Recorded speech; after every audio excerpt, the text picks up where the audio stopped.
Let's see if I can. Number 10, I also got someone that's in your 10 range as well, and I got John Morant at 10. Again, I think that he's a young player. I love his game. I think everything about him is exciting. I think the critique and the criticism about shooting the ball has been a big issue with him, and I think that he will address it this offseason. You know, I think he's starting to become one of my favorite athletes just due to the fact that I think he is charismatic. He's a great athlete, and I just think that all that accounts to me. He just reminds me of a really young Allen Iverson coming into the league, trying to start his own thing, and that's why I've always been excited with a guy like John Morant. Again, I think that his charisma will take him very far. I like what he's been doing with the Memphis Grizzlies. I think that the Grizzlies, man, can do a good job. I'm excited for the Grizzlies, man.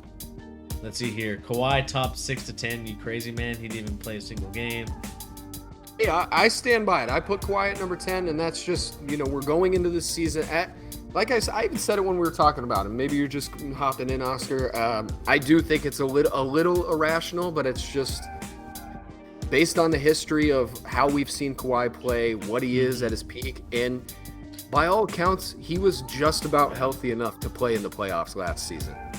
It seems like a team choice just in terms of why don't we just wait one last half season and get you back here 100%. Yeah. And I think he's gonna show it for sure.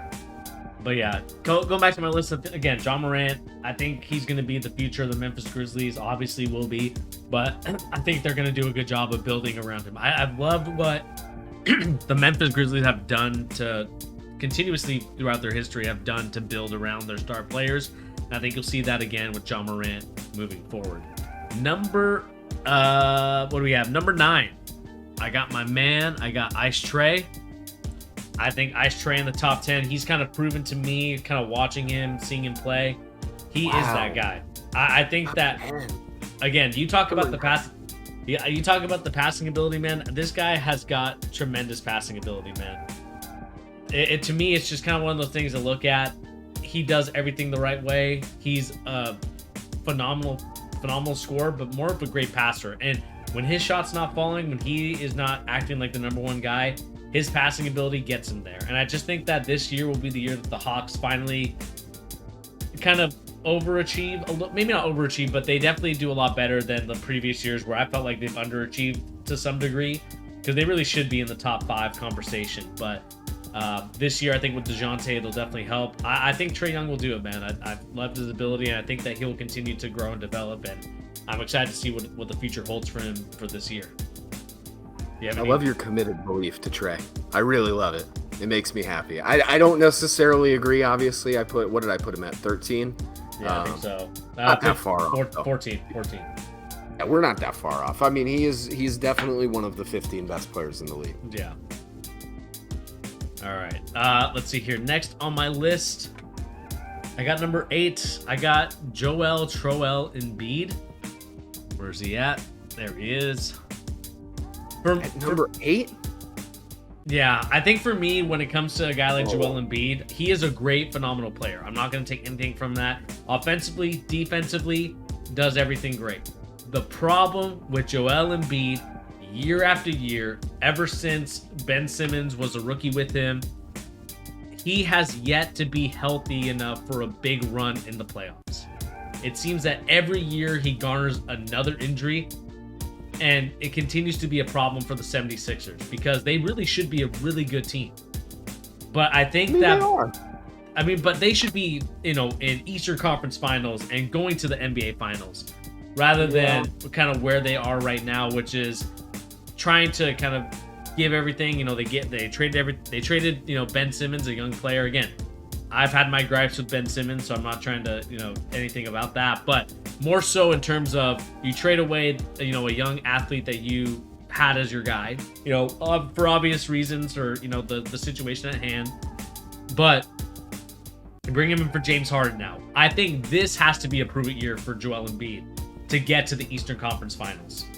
There's no more excuses for Joel Embiid. He is one of the best players in the league. It's time to act like it and get to the finals. At least the Eastern Conference Finals.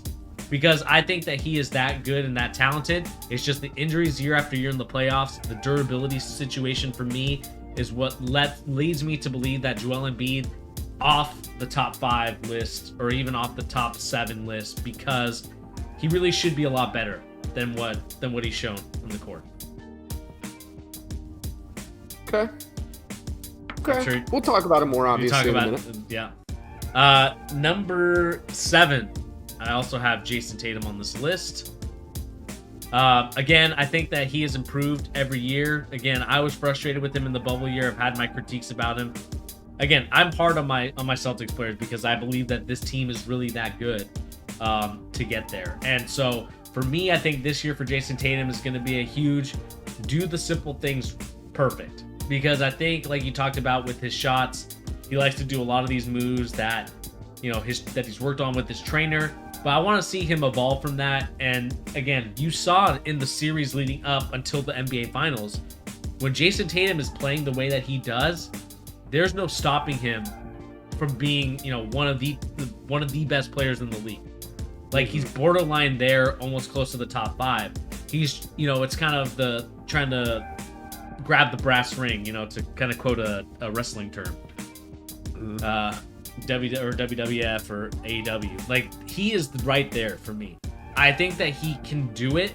It's just now, without Kevin Durant and the trade rumors of him going there, with him now officially kind of staying with Jaylen Brown, it's time to figure out a way to play together. And this will be, of course, done by Ime Udoka and try to figure out what they can do.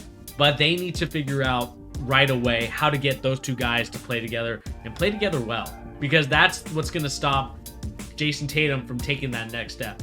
And so I'm hoping that they can find a way to play together. I'm hoping that they can train together at some point to kind of figure out the chemistry, to figure out how each guy's going to play and complement one another. And so Jason Tatum misses out on the top 5 for me at number 7, I believe. And then number 6, this one might frustrate you a little bit. Where is he at? Don't tell me he's not on this list. I'll be very upset. A borderline top 6 player not on the list? There's no there way. he is. There he is. I got Jokic. What? Jokic. No shot, dude. I got Jokic. No shot. All right, I'm triggered. You're right. I told you I was going to trigger you. All right. So for me, for Number Jokic, 6 for the back-to-back MVP. Here we go. My thing with Jokic, he's a great player. I think he's an awesome guy.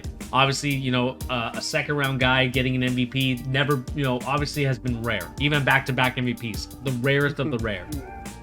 But for me, for Jokic, it's about time to win some basketball games. And again, it can be due to the injuries of his teammates, but he needs to figure out a way to make it a competitive series, because I think he is that guy.